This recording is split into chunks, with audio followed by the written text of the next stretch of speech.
This is KamehaRadio, a Dragon Ball podcast. Welcome back, everybody, and listening in.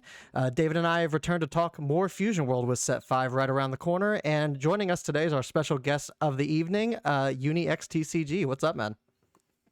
Just chilling. Glad to be on the podcast. A big fan of you, and so I'm glad to actually be on this channel, or actually, I guess on the podcast to just, casually talk about crazy good card games with the homies. Hell yeah, man. Yeah, we're pretty big fans of you too. I think I watch all your videos whenever I want to build a deck around, so you're definitely my go-to for Fusion World. Blessed. Yeah. I feel good about this. Your like analysis and analytics going into looking into like Fusion World and like how you can kind of look at all the decks that are in play and see how it works in a tournament capacity, I think is pretty second to none compared to some other creators out there. So yeah. Yeah, I appreciate that. I think it really just kind of comes from a lot of people do content and they try to go into the competitive scene, whereas I definitely was like I'm a tournament grinder, and then I started doing content, and I think that just kind of changes the lens. But I do need to focus on more like some entertainment type things. I think that's the part where I'm weak at. Like sometimes I'm looking at things not like, oh, that's a cool Gogeta. I'm just like, okay, but like, is this viable? And I start bagging on it before it even comes out. And it's things like that. Yeah, it's like for me, it's like when I do the content for it, like I try not to go into it looking into it from a competitive aspect, just because I've not really been to a tournament. I want to get into tournaments and I want to like start going to regionals and getting into that competitive scene. But I try to look at it from more of the casual perspective and somebody that maybe only wants to play on the client, or somebody that just wants to get into the collecting and maybe just playing a little on the side. So I think having you on today will give us some pretty good ideas in terms of like where Set 5 might be going, and you probably will be able to put into better words than me or David probably would be able to. No, we about to rock this, all equal parts. I'm ready. We're ready. So Set 5 is getting ready to release. We are just a little over a month away. Like I think it's like a month and some change. And in 2 days. In yep, 2 days. Yep. So so probably by the end of this week, I would think we would be getting the full breakdown of all the cards coming out next set. It's got to be delicious. It's going to be great. What are your overall thoughts so far on seeing everything? Like, do you think the leaders are a good fit? Is this like anniversary level in terms of celebration? Where you're at with it? I think we are definitely on anniversary levels of power creep. Like, I think that every single color got helped in a big way, and it's not even close. Like, it kind of reminds me of like Masters, how set 1 and set 2 were very much so mid-range formats. Vegito was aggro, but even then you can get up to some high energy. But then you had like set 3 and 4 where games could end in like 3 to 4 turns. And then once we got a little further, we started getting floodgates and stuff like that. And I feel like Fusion World is kind of doing the same thing. Like we started off with most decks kind of being slowish. Even the aggro decks were still ending game with like 5, 6, 7 energy in set 1, you know? And then we started kind of getting faster. But even our fastest decks don't really go that fast. But coming in this set, like we have the big boogeyman of the format. We have Vegito. Coming in for 40k on his leader swings. I think that deck is going to be interesting. Some people want to rush to Awakening, but I think that because blue is still blue, your best hits are going to be coming at like the 5-6 range. So you probably want to Awaken at like 4ish, but you're coming in for 40 on a lot of swings, and that's pressure. But then people don't really seem to understand that Glorio is doing that exact same math, except like in some cases worse. Like, if people look at a 40 on a 20k leader and they're like, wow, that's a lot, I have to come out of a super combo plus. But when you look at Glorio, if I'm setting your leader to 15 and then pumping Glorio with the Diamond leader and then attacking twice, that's the same math. You're still swinging over somebody for 20k more, except it's happening twice. And I think that there are just going to be some games where like, what happened? How'd you take the L? He Glorio'd me 3 times.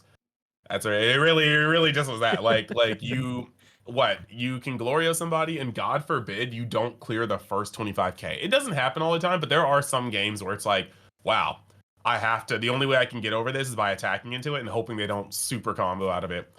And there are going to be some games where you don't get rid of a Glorio, and your opponent just looks you dead in the eye and goes, second Glorio, leader swing, Glorio swing, pump the second Glorio swing, and you just took 20, 25, 25, and what, 35, 35 on your 15k leader. And that's most of your hand, or that's the game. So yeah.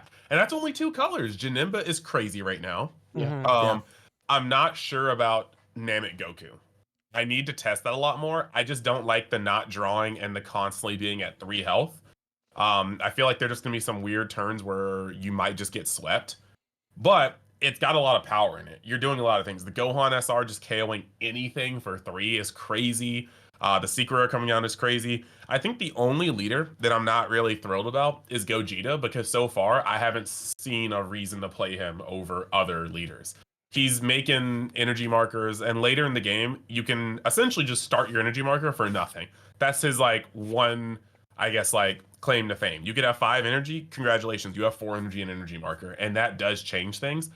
But I'm just not sure if that's worth it yet, because we have a lot of ways to make energy markers. I'm not seeing black decks have problems making energy markers right now. So And that's a shame, because Gogeta I was looking forward to him the most. yeah, I could be wrong. He might be like, there are some scary things. I was just talking about how like that SS3 SR is nuts. Like the ability to turn 3 SS4, get your draw, and then your opponent has 1 turn to get rid of it, and it's even harder if you have a Trunks just inactive. And the next turn you can play Super Saiyan 5 or Super Saiyan 3 Goku, draw 2, get his 30k off twice, swing with your 30k SS4, in the turn, draw a card. And what, between your leader swing, your draw for turn, your swing, or your 2 draws from Super Saiyan 3, as well as your draw at the end of the turn, 5 cards is a lot of cards. 5 cards is a lot of cards. Yeah. Yeah, that's just... So Black may not be out of it. I just don't know if Gogeta is the correct leader. The way I've kind of looked at like Gogeta, and I mean, this is, as soon as Black got introduced into Fusion World, like I've kind of like seen myself kind of making my way towards being like more of a Black player just outright. And the way that I kind of see Gogeta is that like, obviously his leader, obviously the more generic that a leader is, the better that those leaders generally are. We can look at starter deck Vegeta, for example, for being like just exhibit A for that, just being that generic leader that's just generally good because of it. The way I look at the Gogeta is his ability comes off as a little underwhelming, but then when you look at it from the grand scheme of like what Black is trying to do as a whole, I think it's probably going to be better than we're given. It really just depends on the support, because really his effect is just baby Kakarot without the discard. And so if we look at it from that perspective, you're only using that ability when you need to utilize a marker effect. And you let everything else that's within the deck be the thing that constantly generates that marker for you passively. Sorry. No, you're good. Yeah, it's just so like basically it's like turn 6 or whatever. It's turn 6. You play, like you mentioned, Super Saiyan 3, Goku that draws 2 off the marker. You swing with the Super Saiyan 4 to get marker back. Utilize like maybe a pair of brothers right there that you may need to use. You still have 2 energy that's kind of just sitting up there. You utilize the leader ability, get the marker back. Maybe there's something in this new set that's similar to Trunks that protects your board. Maybe there's something else that requires you like just having that extra ability to utilize the marker. Like Hercule needs a marker. Like that's a great card to have when you have 1 extra energy open with the marker.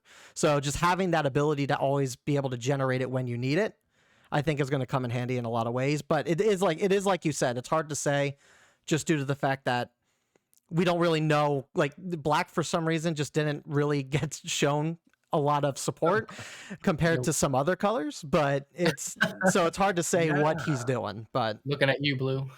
Yeah, I don't know. Like, yeah, they're like, bro, they in classic Toei fashion, because I'm not sure how many other games. I know you play some of the gacha games, but like with Legends, Dragon Ball Legends, people have been joking for years, like calling it Dragon Ball Yosha Legends, because like Vegito gets all of this glaze and Gogeta is like in a corner, like headlining events.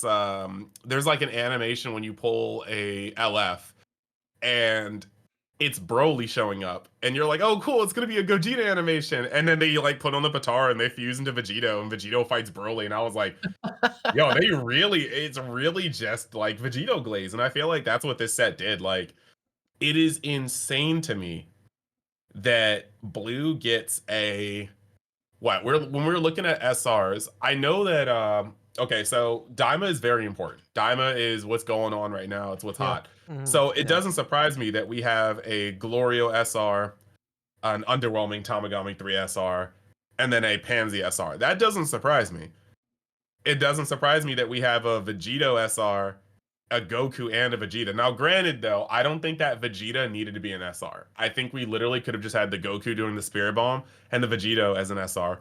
But tell me how we are in a Gogeta deck and do not have a Gogeta boss card. I was like, who authorized this? Like, this is insane. Like, oh no, bro. I'm actually very upset about that. You're playing Gogeta and not having a cool card to drop that is Gogeta is actually, I think, just criminal. And granted, we're probably gonna get a Gogeta SR next set.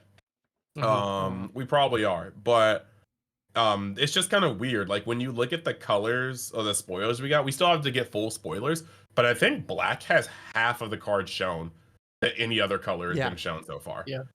And it's making me wonder, kind of like, bro, is black gonna get like 15 cards and then just call it a day? Like this is like it is wild how many black cards we haven't gotten this spoiler season. So I'm not kind of sure how I feel about that. It's just I think we're gonna need a lot like to use the Otherworld package. I might not even touch PyCon going into that deck because it might just be better to build the deck as generic black good stuff and then just have Gogeta carrying it with that. And like building off of what you said, normally you can track the marker and kind of know when you're out of like hot water. But it is cool that Gogeta would be able to do some stuff like play Super Saiyan 3 Goku. Do I have an energy left over? Cool. Turn that energy into an energy marker 10 times Kamehameha you. And you're like, oh yeah, okay, cool. Yeah, that happened. I guess. Yeah, that's cool. Like, and you can really start using those marker effects like no other black deck can. So maybe that will just be the cheese. And the alt-art leader looks great. Oh, like they just put it up. It looks amazing. Better than the Vegito one. I don't like that Vegito pose in the back. I'm not. I didn't either. I found that to be really underwhelming. But like, I know what they were going for, like when he first powered up in the Super Vegito, but nah. It kind of gives me like it's almost the exact same pose as like the Halo Coup alt art later. Like to me, it just seems like it's not quite copy and paste, but it's like they copied their homework, but not too much. They tilted the angle a little bit. Like, I was like, I mean, okay. I think wait. You know, actually, I'm gonna put out a hot take. No shade on Bandai. This might be the weakest batch of alt art leaders. Ooh, that is a hot take. Yeah. I'm thinking about it. So Goku is almost there for me. Almost there. I just needed Static Electricity and Super Saiyan 2 hair. Yeah. That's all I needed from that one. They got him. I had 3 check marks. Super Saiyan 2 with the static around it, and he used to be doing the Kamehameha. Bonus points if you whitewash the card, like when he actually did the Kamehameha in that episode, and it was like all bright. That's all I needed from that leader. And they did like a third of that. They gave him the Kamehameha pose, but they didn't give him Super Saiyan 2 on it. Okay, so we'll move past that. We just talked about Vegito, kind of underwhelming. Goku, I almost want to say I like his like non-alt art more than I like his alt art. Yeah. And that's not even like saying anything bad about the alt art stuff. It's just for some reason like it just seems like it looks like they took more time to make sure that they drew that correctly for the standard rarity. They gave us like a generic fighting pose mid-fight like screenshot for his alt art. And there were so many. You could have had him looking up at Frieza the first time he went Super Saiyan. That's an iconic moment from that fight.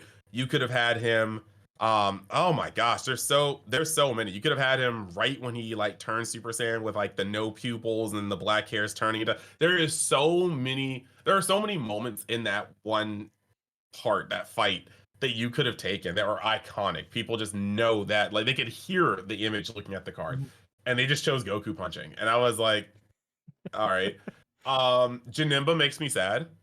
I like the teleporting effect they did, but I was hoping either from the alt art or the SR, we haven't seen the we still have hope. We still have hope because the SR still hasn't shown us the AA.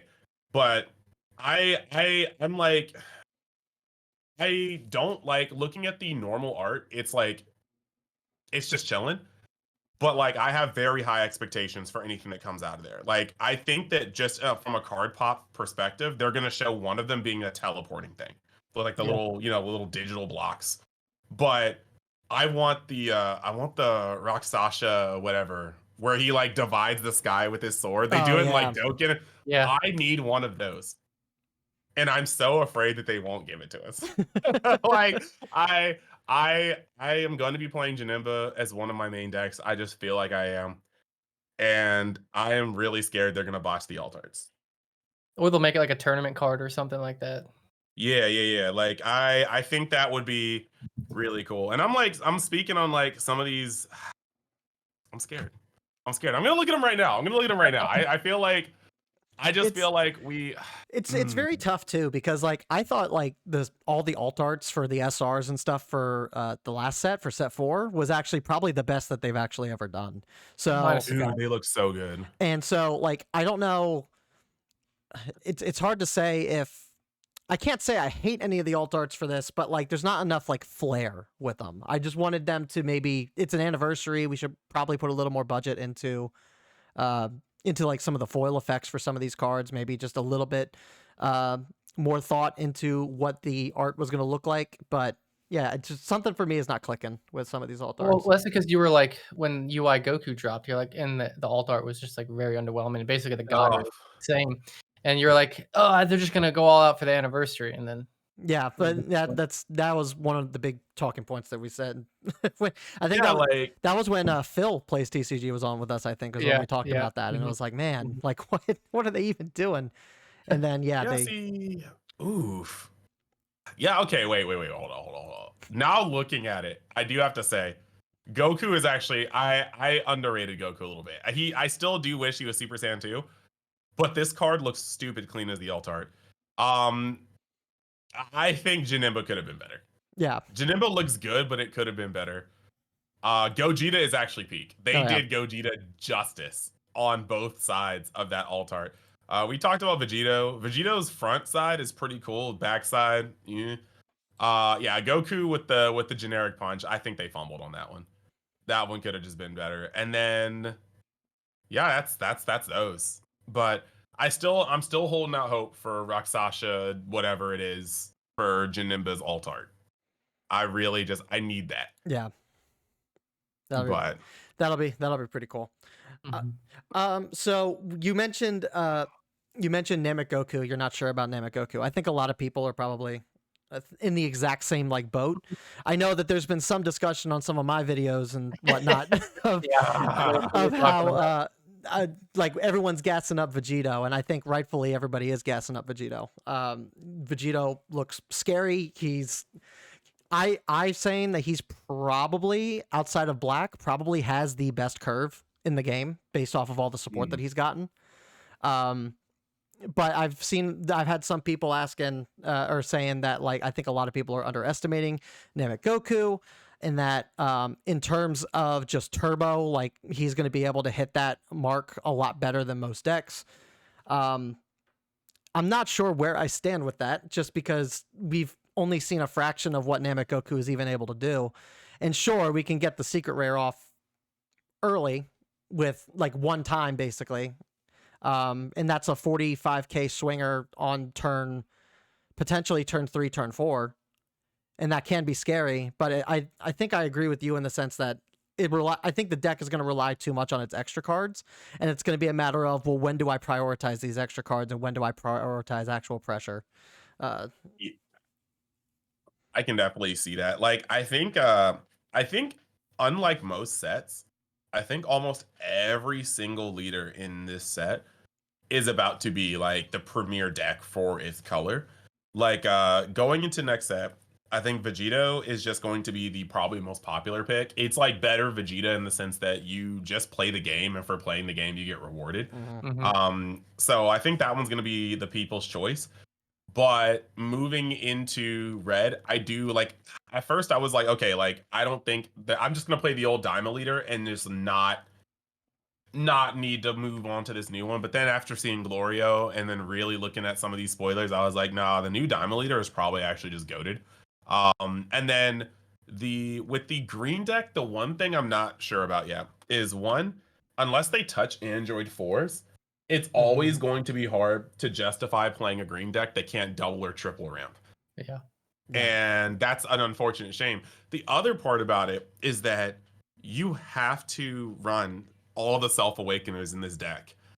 And this is going to be the first ever green deck that you could just starve.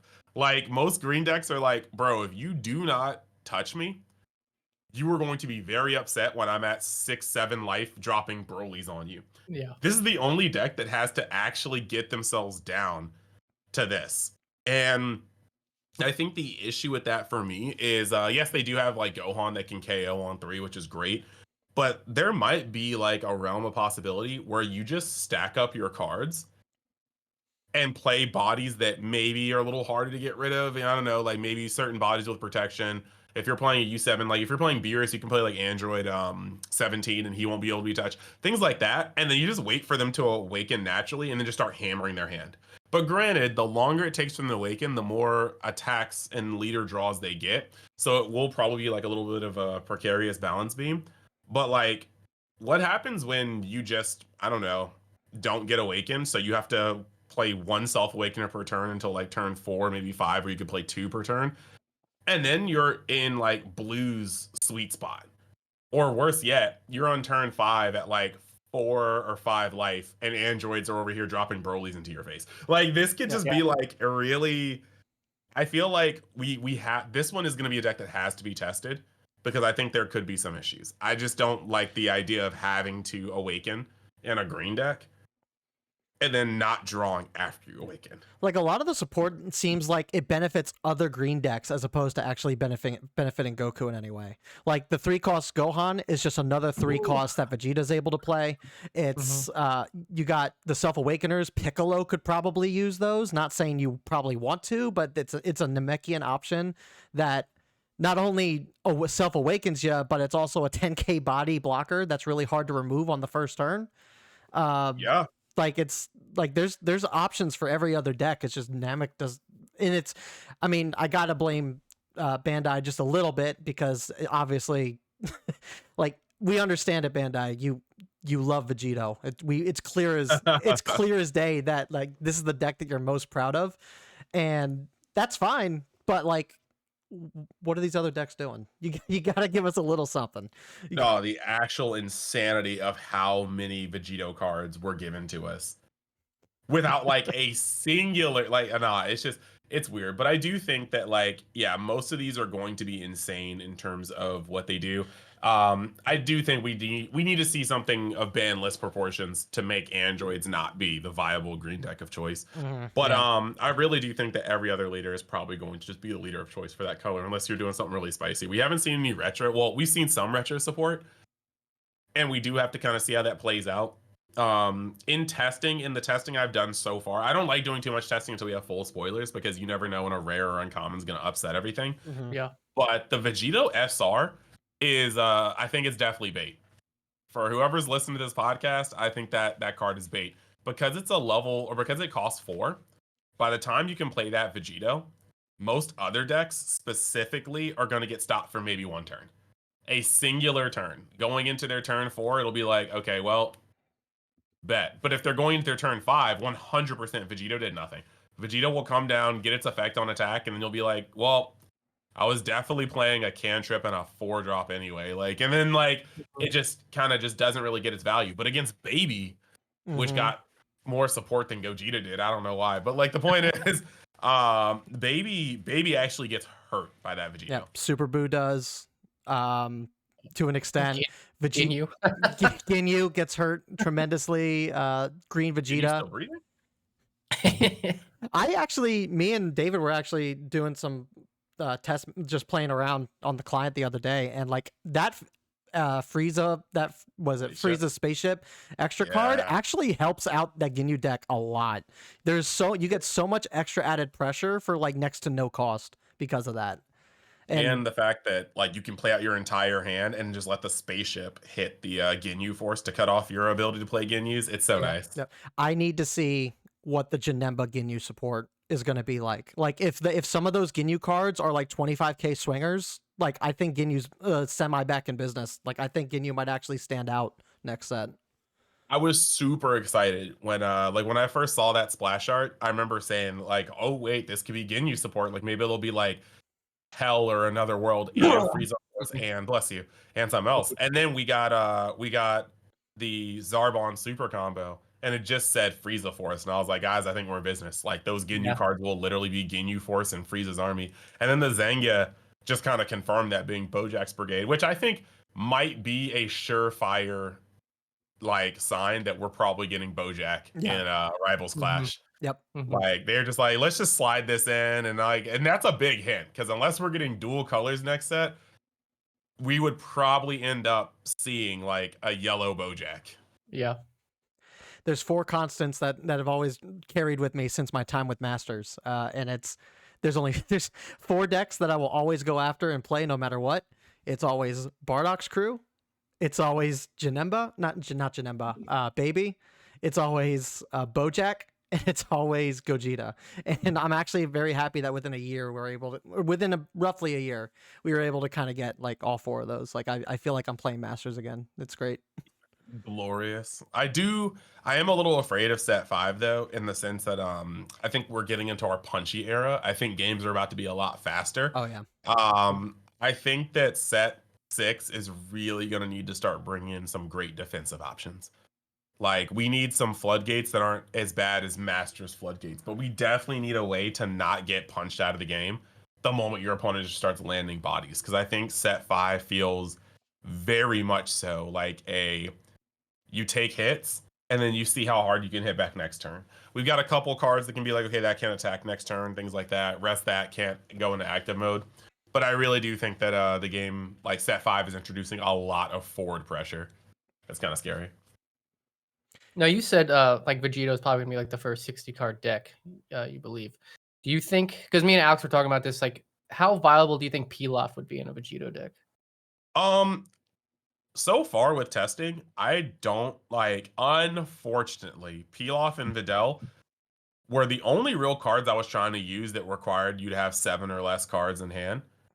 And they both kind of have like, they just have like the effects that recur things. But with Vegito, it's kind of rough because so far you spend most of the game not being able to use those cards. Yeah. And so, yes, you draw them mid to late game and they could be all-stars.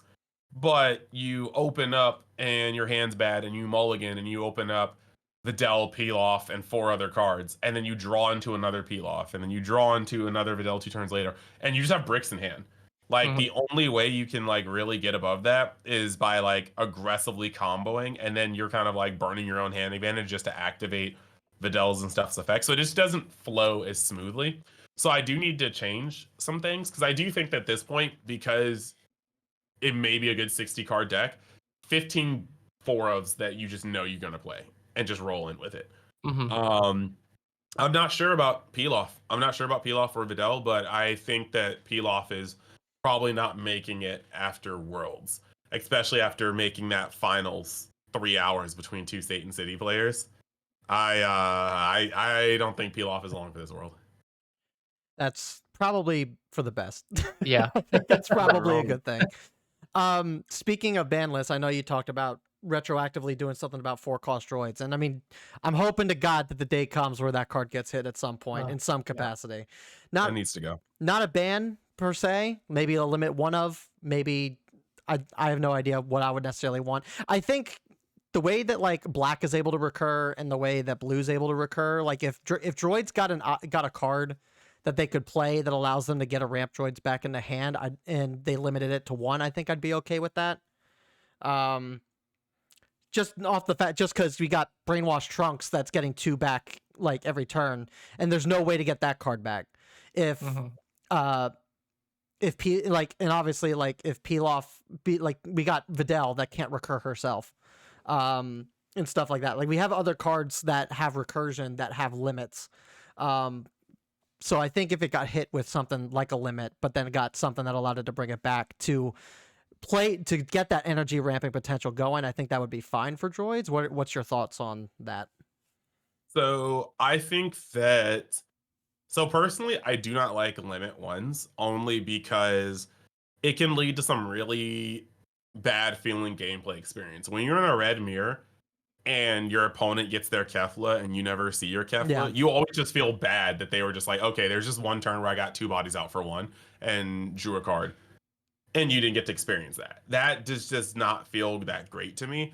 I don't think they want to do erratas in this game. No, I don't think And so. so I think that the only real option is you either just leave Android 4s in the game or you ban it. Like if you semi-limit it, there's just gonna be games where your opponent saw 2 in an APA and they got to still triple ramp and you didn't.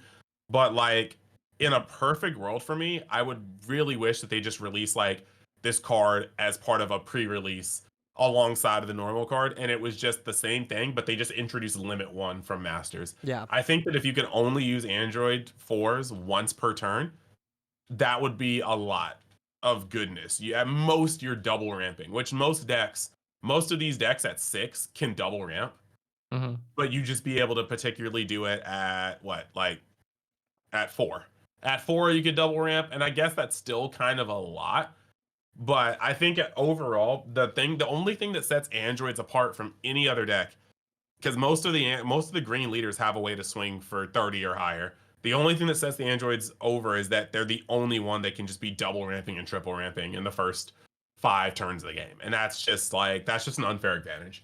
And nobody likes seeing Broly 8 on turn 5, like not a singular soul. No.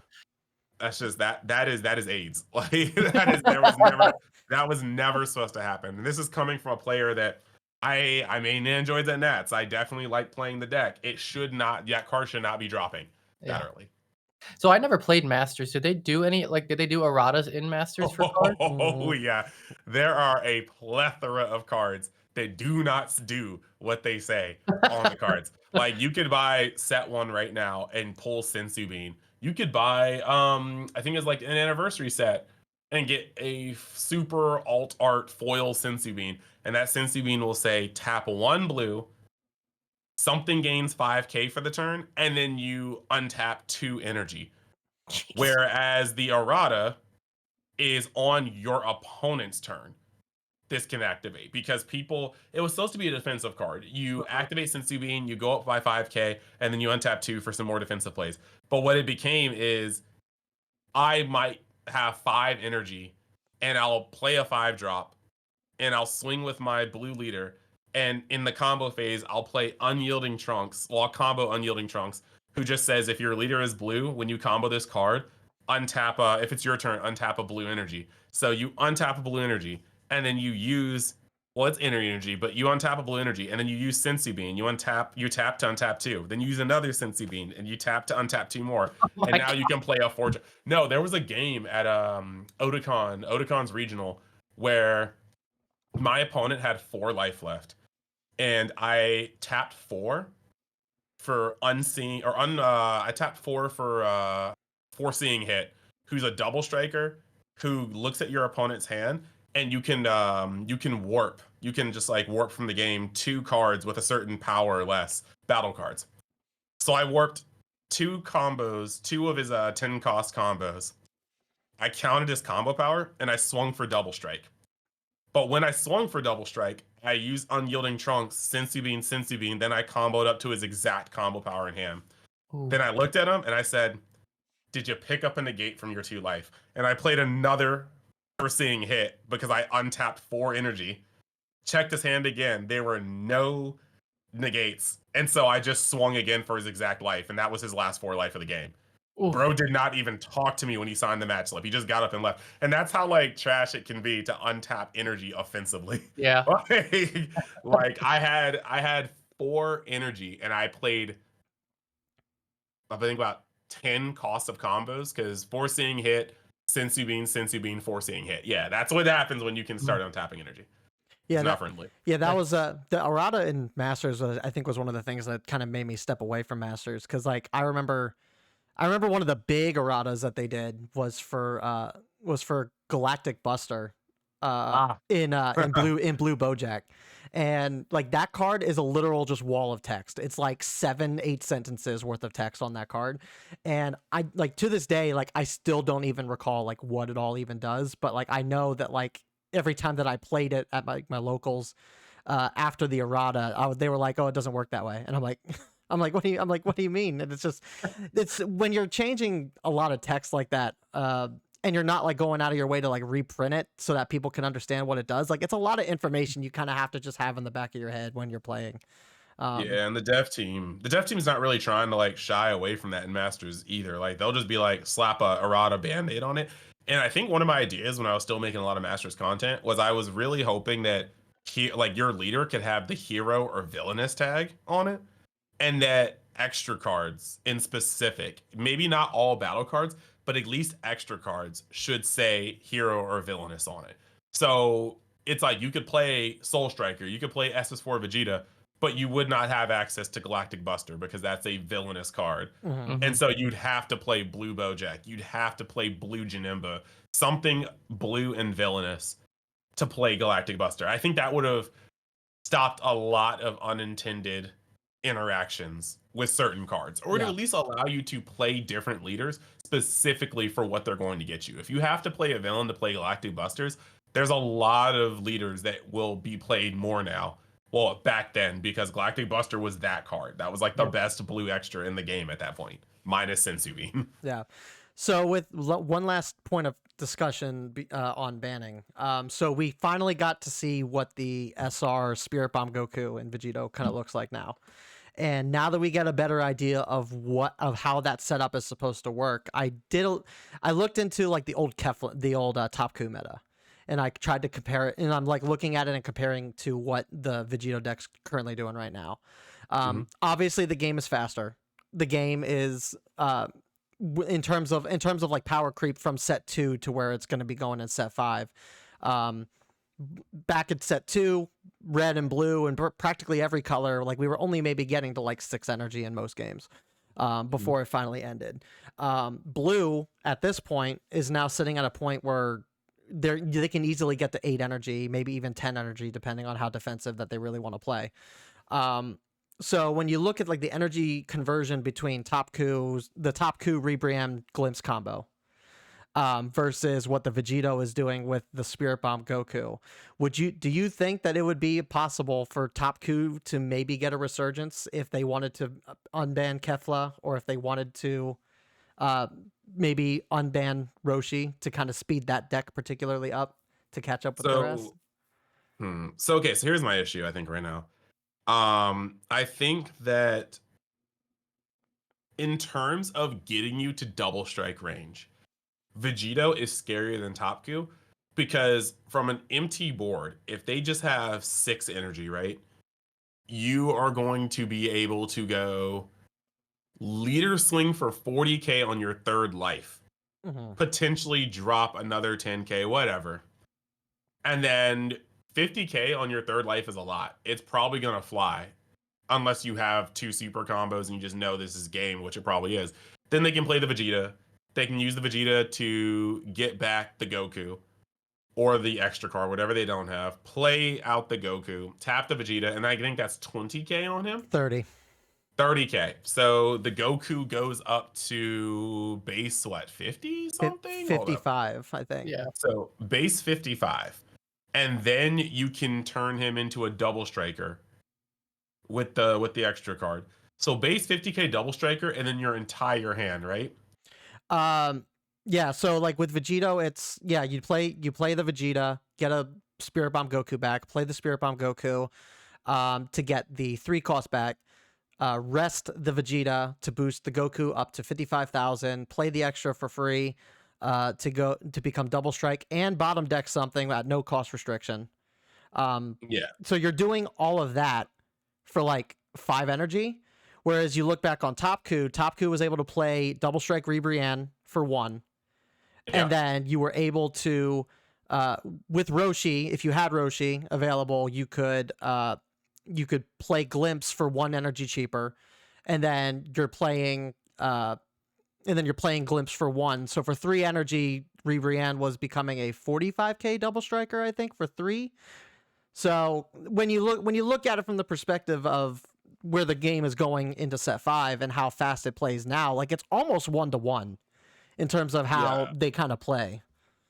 I definitely think that the checks and balances, because most of the time you annihilate somebody with Topu, it was double glimpse on Ribrianne.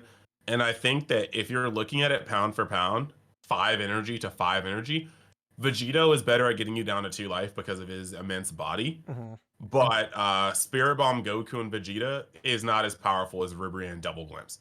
Because without counting anything from your hand, Spirit Bomb Goku is a 55k double striker coming at you. Whereas Ribrianne double glimpse was a 75k, sorry, a base 90k.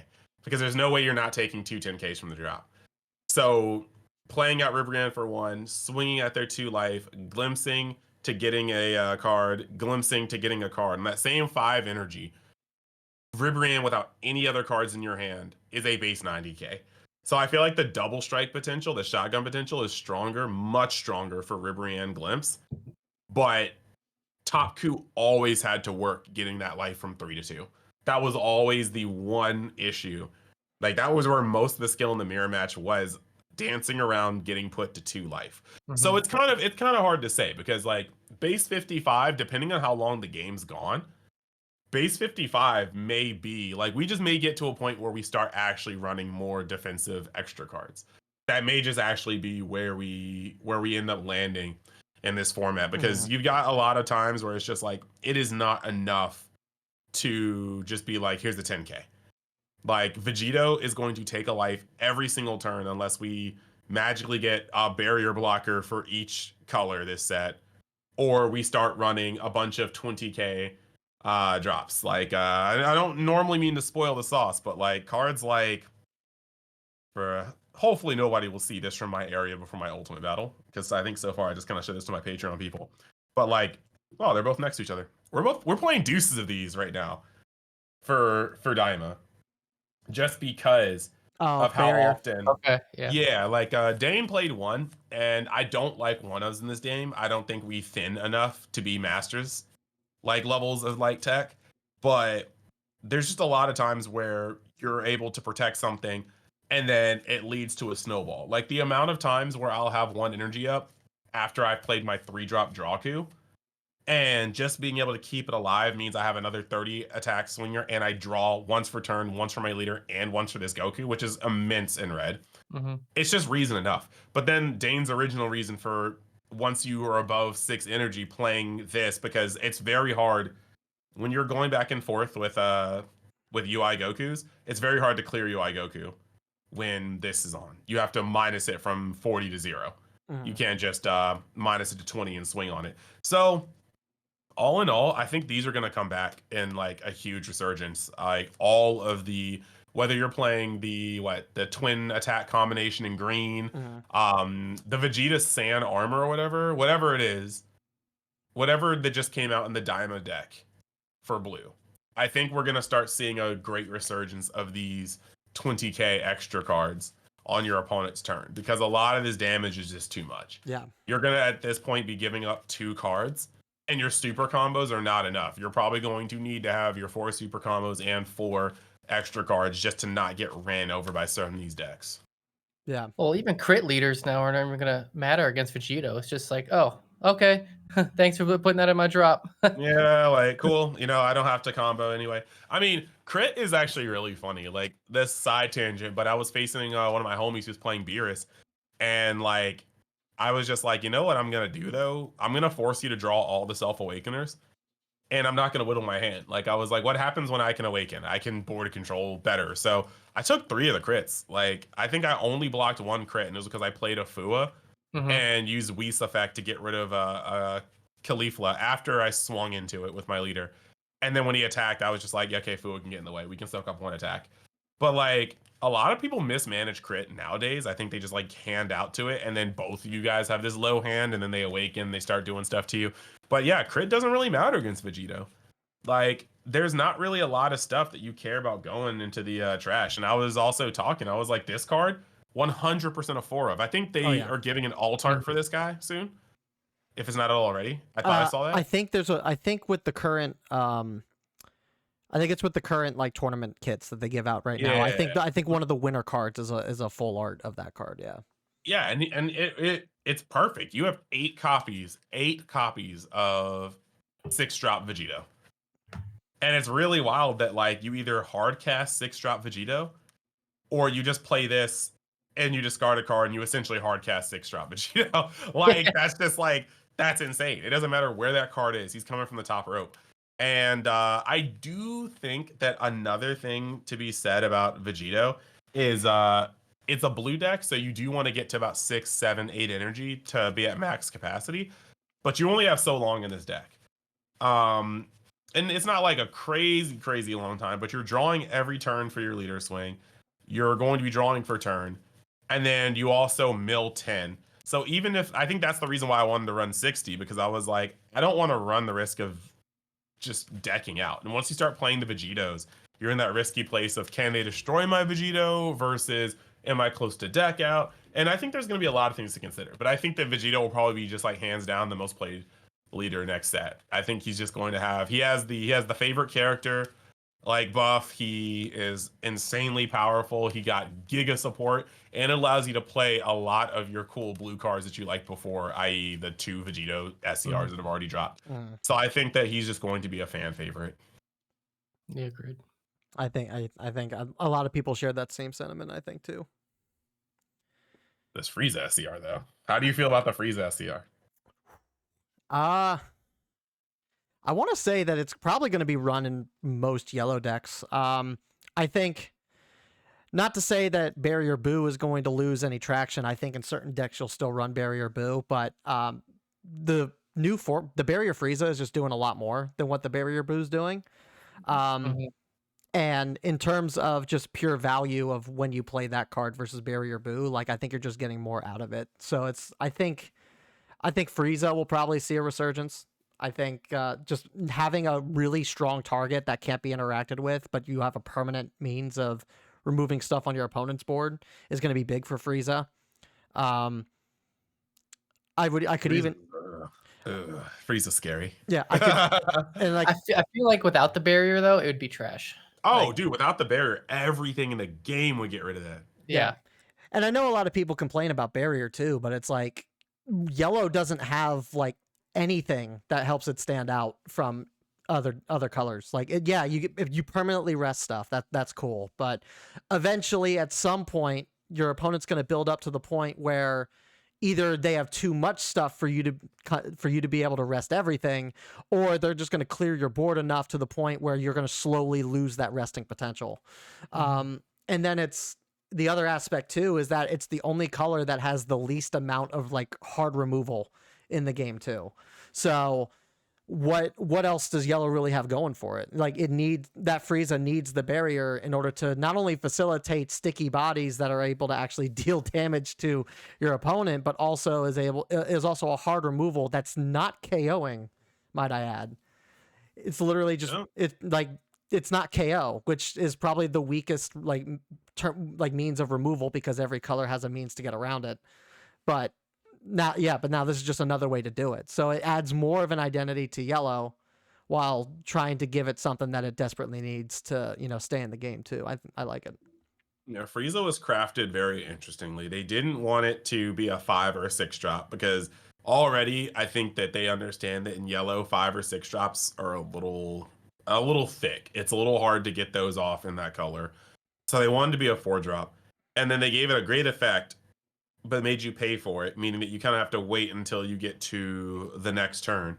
And then on top of that, being a 4 drop with the ability to get rid of things without KOing it, they realized that they couldn't give it high stats because that would be stupid. So they gave it 30k. And then because of that, they realized 4 cost 30k is one of the most removable stat lines of all time. it's got to have barrier. And I think that barrier without barrier, the card is dog water, but with barrier, the card may be too much. Like if Frieza plays this card and you just like you can't do anything to it, you just have to look at it. It punches you for 30k and then untaps. And then next turn, at very minimum, they can remove a card you have. But let's say nothing on your board is worth removing. Let's say you just played a card and you swung with it and they comboed out of it. They could literally next turn be like, bet, charge to 5, energy absorption that good card, draw 1, second Frieza. And then from there on out, you're kind of cooked. Like you have to play a 6 cost or higher card. Otherwise, without anything being done in the game, I'm going to leader swing on you for 20. Swing with Frieza, tap 2, get that out of here, so help me. Frieza, swing 2, tap 2, get that out of here too. And now I'm on 6 energy. I'll play a cantrip and pass with 1 energy up. Just I don't know, either death ball or hit you with something on your turn. Like that's gross. Like once Frieza establishes a Frieza, you pretty much just have to beat it. Like you just have to start going face because you will never get a chance to touch that Frieza again. So I think that is very, very scary. Very, very nasty. In Janemba, that card will start putting in work the turn it comes down. And the scary part about it is, in my opinion, with Janemba, you only have like a 1-turn gap. Unless you absolutely have to attack that thing or get rid of something, there's probably no reason to attack with it on the first turn. But I think the Janemba is going to pack a fair amount of defensive tech because of its ability. And the fact that sometimes they'll attack and then just activate the ability and then go about their entire turn and they just have 1 energy up and you just know the minimum you can come in on Frieza is 50,000 because you're about to get hit with the fattest time rewound. And just like it's just gonna be right back up. Like, oops, sorry. Next chance, bro. 45, that's crazy time rewind on tap it. Like you snooze, you lose, buddy. Like Janemba is scaring me. Yeah, I think if Vegito has any competition with the new leaders this set, I think it's probably going to be Janemba just because of the sheer energy output that Janemba's able to put out there.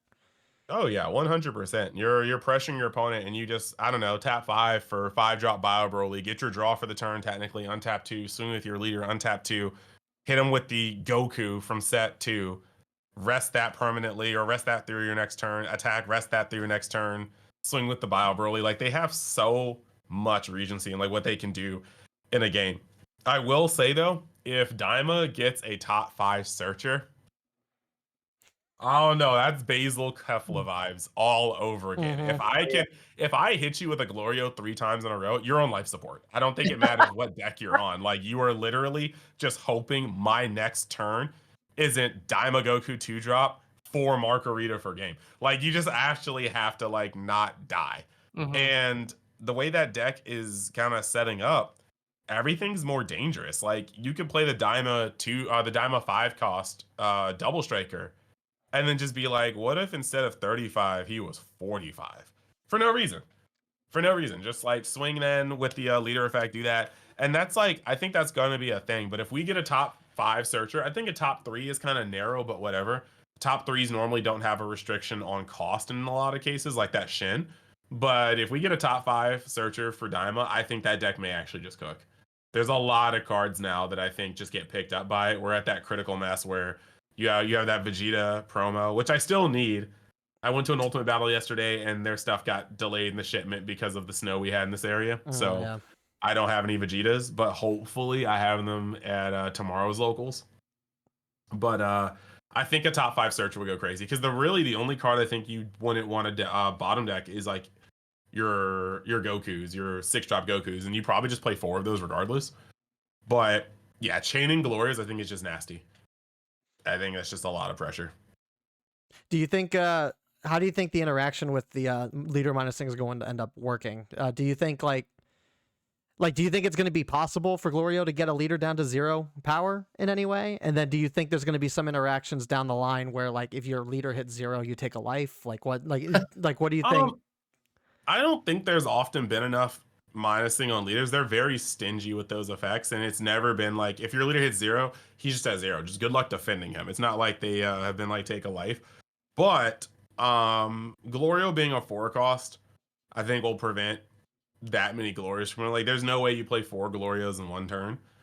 But I do think that Glorio exacerbates what Red already did. Red is already one of the kings of, you need to respond to my board like I'm responding to your board. Because if I untap with this 3-drop Gohan and 6-drop Goku, you're not keeping a single thing on board. I think -5 here, -15 here, -20 to the whole board, you're gone. And Glorio just picks that up. Like, Glorio from an empty field is danger. But can you imagine a turn where you're like, turn 5, I'm playing this and this, or I'm playing a double striker and it doesn't die. And then turn 6, I'm playing 6-drop Goku and it doesn't die. And then on turn 7, I am playing a 3-drop. Okay, it doesn't seem that bad. And a Glorio. Yeah. And then I'm using the leader effect in the Glorio. Now your leader is 15k, and I'm swinging for my 20k leader, my 25k Gohan 3-drop or whatever. I'm swinging for whatever else I just played this turn. I'm swinging with Glorio for 35k twice on your 15k leader, and then here's a 40k Goku. Like, we are now just in a position where you, if Daima Goku has like 3 bodies on board, and you can only get rid of one of them, you may just lose half your hand to a Glorio resolving next turn, because at minimum, with 2 bodies on field that can turn sideways, that's leader, body, Glorio, while you're 5k lower. Yeah. And that's disgusting. Like, so yeah, that's not it. David, you had some questions about we know that you were at Bandai Card Fest and you were commentating there. What questions did you have for him, David? Oh, just like, how was it? Like, how did you get like involved in that? Like, did you get like, they just invite you to it, or like, how does that whole setup work? Long line. Way back in Masters, since Masters has no, they don't have any JP like establishment. It was only like global. So they had a bit of a different marketing approach. Instead of having to contact like Toei and see about that, it was more just Bandai reaching out to certain players. So there's some players that you might see now that got their roots in there. And myself, Aspira, Eggman, and if you guys know them, Stage Zero, they all got their start. We all got our start around that same time. And we all kept good relationships with Bandai, kept our channels kind of clean, and just kind of pushed through. We're working events. And then when Play TCG started doing a majority of the events in like the US and stuff like that, it was kind of one of those positions where we already had good working relationships with Bandai, so we were kind of grandfathered in, Oh, nice. like, well, you've already worked with these people, so work with them again. And that's kind of how that started. Now from here forward, I don't know what the process is, because like I said, I'm grandfathered in. I don't know what the process fully is for this, because I've seen like a mixture of professional talent in these latest things, like people that have hosted way bigger things than like a card fest and stuff like that. And then I've also seen, for games that I don't play, like I met Digipanda for the first time from like the Digimon community, and I don't know how they scouted him. So it's kind of like that part I'm not quite sure on. I just got in from an earlier regime. I gotcha. How did Very cool. how was I heard there was a little bit of controversy going on at Bandai Card Fest. Can you give us a little bit of insight into what happened? Yeah. Well, the main thing was day 1 side events were not ran smoothly. And most people that were there for both days will tell you that day 2 was like night and day. Day 2 ran so well. Day 1, there were cancellations. It was kind of hard to get in the event. And there was a lot of different reasons for that. Normally, you can buy a spectator's pass all throughout the event. This time, they cut off the spectator's pass, I think the day before. And I think that was like related to security. Like, when it comes to IShowSpeed showing up, if spectator passes were allowed day of, we would have gotten flooded and swarmed with people trying to get into the venue. So I think that was more of a precaution for that. Then there was the low presence of Dragon Ball events, and day 1, on top of side events not running correctly, it was even worse that the Dragon Ball events were like off in the side room and stuff like that. But that's also like neither here nor there for me, because I know that Play TCG pushed to have Dragon Ball side events there. Because as far as higher powers are concerned, Battle Hour is in 2 weeks. Exactly. And that's where the Dragon Ball needs to be. And there had to be like an executive decision made there about, okay, so does that mean we just don't have Dragon Ball events at Card Fest? Or should we? And obviously, we know what decision was made, and they tried to make do. So I can't hate on them for that because there could have just been no Dragon Ball events, Yeah, Yeah. that's true. and people would have been mad at that too.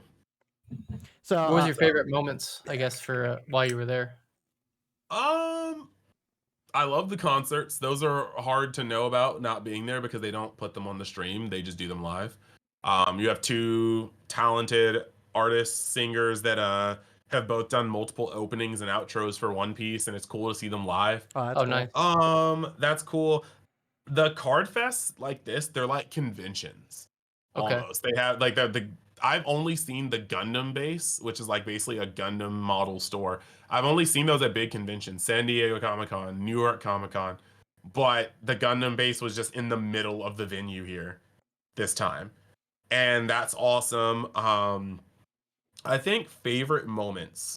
That weekend is like it was just busy. There's a lot of allure. I love seeing people play Gundam for the first time. Lots of Bandai card game fans, they play multiple Bandai games. Mm-hmm. So for these players to all kind of unanimously say that Gundam feels like a good game shows that Bandai has kind of picked and chosen a lot of their favorite mechanics and put them into one game, and people are receptive to that. So I'm hoping for another banger game as well. Another moment, I mean, I saw a lot of friends that I know personally doing well at their respective events. That was pretty cool. But I mean, I actually have less standout moments for me and more of just the overall experience. I never would have thought a main stage would look like that for a Bandai card game. It was crazy. It had these like giant LED slabs that would change what card was on there. So like you'd be at Gundam and they would all be like alt arts from the beta box. But then Gundam would be done and they'd be all right, it's time for One Piece, and the whole thing would shift and it would just be nothing but One Piece cards and the logo. And that was just so awesome to me. I thought the presentation was just insane for that event. Awesome. Awesome. Well, we're hitting the 1 hour mark here. So before we wrap up here, just two quick things. One, we know you just mentioned Bandai Card Fest, or not Bandai Card Fest, Battle Hour. For those that are going to be going to Battle Hour, there's been no, as far as I'm aware anyway, there's been no confirmation of whether the event's been canceled due to the wildfires going on right now. So as far as we're aware, it should still be going on. But if you do plan to go to Battle Hour, just be safe while you're going over there. If you're able to get a hold of some like bottled water or something while you're out there, like don't try to drink any of the contaminated water that might be present while you're out there. Just be safe. Just due diligence. And then finally, before we wrap up here, I want to thank Uni for coming out and hanging out with us today. Yeah, it's a pleasure meeting you. I do. Pleasure meeting both of you guys. I mean, like being on this sort of podcast, and thank you for putting me on. I just wanted to say, when it comes to safety in LA, somebody has the chance to do the funniest thing ever and make like a masked sand mask just to be wearing and have their filters all around like the nose and the mouth area, so you can both have function and style. Yeah. In the same night. Like somebody has the chance to do this. I know one of you guys can. Is there anything that you want to? Is there anything you want to bring up? Anything that you got going on that's coming up for you on your channels? Do you want to like your chance to self promote's right here? Self promote. Realistically, I guess we're just gonna be pumping out Fusion World content. Now with the official release of Gundam, that's gonna be like in July. But I do have 2 beta boxes, soon to be 3 probably next month, and so I'll be putting out a lot of in-person content when it comes to just like games. Since Set 5 is coming out soon, I will be revving up the content for gameplay on there as well, on both the client and in person. So look out for that. And then the last thing I wanted to say, because I know that you two also talk about just actual Dragon Ball stuff. I am trying to put in a lot of work on my second channel, Universe X, where I just go over manga, anime, and their games, like things that I like doing there. And I have a lot of fun with Dragon Ball. Dragon Ball is the primary source of content on that channel, but right now I'm streaming Kingdom Hearts. We're going to be going into Gundam G Quarks not G-Cucks, as it definitely looks like it says there. But like, bro, it is Gundam GQ 6Us and an X. That says G-Cucks. But as confirmed by many Bandai staff, it is G-Quarks. Because that's how that works. I think the actual way it's spelled in Japanese is G-Quarks, but when they stylized it and put it up, it just does not look like that. So, point being though, I will be doing a lot of work over there, and actually, hopefully, at some point, I can join these two fine gentlemen in some talks about Daima and Dragon Ball in general. Yeah. Oh yeah. And I also found it funny that so many people on like one of my videos, I think I said something about like, if you're hip, you know, but I think we all know what that yellow deck is gonna be. And some dude was like, uni, spoilers. And then Bandai just came through with a no-knock warrant. Vegito, like right on. I said, dog, they did not care. Like, the dub hadn't even gotten its first episode on Crunchyroll, and they just kicked down those doors, put his face all on the splash art. They were like, "You don't know about it? Well, now you do." I was like, "Yeah, okay, man, I just don't care." They said it's out in Japanese. We've given it 2 weeks. Yeah, the last social media. Yeah, and it's not even Bandai. Like, you're on socials at all, like, you're just gonna get spoiled anyway. So it's like no one's like, as soon as something hype happens, like it's out there in the airwaves. Like no one, there's no stopping. Because I had to watch that episode. Like I watched it later in the day because I when I came texted home you. from work. Yeah, I came home from work and I pulled up Google to like Google search something. There it is, right there, front page Google. I'm like, are you kidding me?